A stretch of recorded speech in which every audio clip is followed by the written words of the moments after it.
आज से 20 साल पहले की बात है। यह कहानी मध्य प्रदेश के सागर जिले के साहेबगंज गांव की है। उस गांव में ज्यादा छोटे वर्ग के लोग रहते थे। गांव बहुत प्यारा था और वहां के लोग भी। लेकिन उस गांव में एक ऐसी जगह है जहां रात को तो क्या, दिन में भी लोग जाने से डरते थे। लोगों का कहना था कि इस जगह पर बहुत साल पहले एक बहुत ही दर्दनाक घटना घटी थी, इसलिए उस जगह को शापित माना जाता है। एक दिन उस गांव में राजेश नाम का एक आदमी था। वह रहता तो था विदेश में, लेकिन कुछ दिन के लिए गांव में रहने आया था। उसकी नई नई शादी हुई थी। एक रात उसकी पत्नी के पेट में अचानक दर्द होने लगा। रात के करीब 11:30 बज रहा था। राजेश अपना कार निकाला और अपने बीबी को लेकर अस्पताल चल दिया। रास्ता थोड़ा खराब था, इसलिए राजेश गाड़ी धीरे चला रहा था। थोड़ा आगे जाने के बाद एक चौराहा आया और वहीं पर उसकी गाड़ी खराब हो गई। रात का समय का और रास्ता भी एकदम सुनसान था। अगल बगल कोई दिख भी नहीं रहा था कि वो किसी से मदद मांग सके। राजेश कार से बाहर निकला और थोड़ा आगे जाकर किसी से मदद मांगने के लिए गया। वहाँ पर सिर्फ 5-6 ही घर थे और वो भी सुनसान। एक भी आदमी दिखाई नहीं दे रहा था। ऐसा लग रहा था कि यहाँ पर कोई रहता ही नहीं है। उसने मदद के लिए एक आदमी का घर का दरवाजा खटखटाने लगा, लेकिन दरवाजा नहीं खुला। ऐसे ही लगातार उसने 4-5 घरों का दरवाजा खटखटाया, लेकिन किसी ने भी अपना दरवाजा नहीं खोला। उधर गाड़ी में उसकी पत्नी दर्द से तड़प रही थी। फिर उसने गुस्से में चिल्लाकर बोला, ये बस्ती वाले लोग कैसे हैं, किसी की मदद भी नहीं करते हैं। तभी थोड़ी देर बाद एक बुजुर्ग आदमी धीरे से अपना दरवाजा खोला और उसके पास जाकर बोला, क्या हुआ बेटा, तुम क्यों इतना परेशान हो? राजेश उस बूढ़े बाबा को अपनी परेशानी बताया। फिर आदमी बोला, इसमें मैं तुम्हारी कोई मदद नहीं कर सकता बेटा, वैसे भी मैं अकेले रहता हूँ।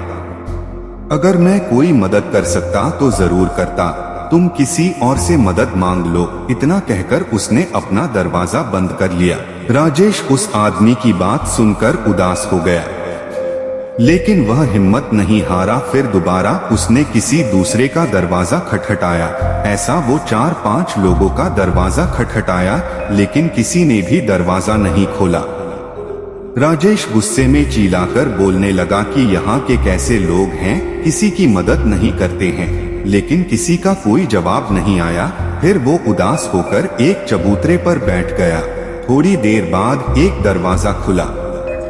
राहुल खुश हो गया और दौड़ के उस दरवाजे के पास गया तो देखा कि वहाँ एक बूढ़ी औरत खड़ी थी। वो उसको देखकर बोली, बेटा तुम इतनी रात को यहाँ क्या कर रहे हो? राजेश उस औरत को अपना सारा किस्सा सुनाया तो उस औरत ने कहा, तुम्हें अब चिंता करने की जरूरत नहीं है, मैं तुम्हारी मदद करूंगी। पिछले 20 साल से मैं नर्स का काम करती थी, अब बूढ़ी हो गई हूँ इसलिए काम छोड़ दी हूँ। जाओ और जल्दी से अपनी पत्नी को यहाँ ले आओ। राजेश दौड़कर गया और अपनी पत्नी को ले आया। उस औरत ने नेहा का नाभि देखा और राजेश को कुछ दवाइयाँ लाने को कहा। अब राजेश दवाइयाँ लेने गया, लेकिन वहाँ उस सुनसान इलाके में कोई भी दवाई की दुकान नहीं दिखी। राजेश लगभग 2 घंटे से दवाई की दुकान ढूंढ कर थक गया, लेकिन कहीं भी उसको दुकान नहीं दिखी। आखिरी में वो निराश होकर वापस उस औरत के पास आ गया। जब वो वहां पहुंचा और उस बूढ़ी औरत के कमरे की ओर देखा तो चौंक गया। उसने देखा कि उस कमरे के दरवाजे पर तो ताला लगा हुआ है। वो एकदम घबरा गया और आस पड़ोस के रहने वाले लोगों को चिल्ला चिल्ला कर जगा दिया और उससे पूछा कि अभी थोड़ी देर पहले इस कमरे में एक बूढ़ी औरत थी, अपने बीमार पत्नी को उनके पास छोड़कर दवाई लेने के लिए गया था और जब मैं वापस आया तो देखा कि यहाँ पर ताला लगा हुआ है। क्या आप लोगों को पता है कि वो कहाँ गई? राजेश की ये बात सुनकर वहाँ पर मौजूद सारे लोग घबरा गए और फिर बोले कि ऐसा हो ही नहीं सकता, क्योंकि कई साल पहले वो औरत मर चुकी है। लोगों की बातें सुनकर राजेश को घबराहट होने लगी और वह बिलख बिलख कर रोने लगा। फिर उसने पत्थर मार मार कर ताला तोड़ा और फिर अंदर गया। अंदर गया तो देखा कि उसकी पत्नी मर चुकी थी। उसको देखकर राजेश चिल्लाकर रोने लगा।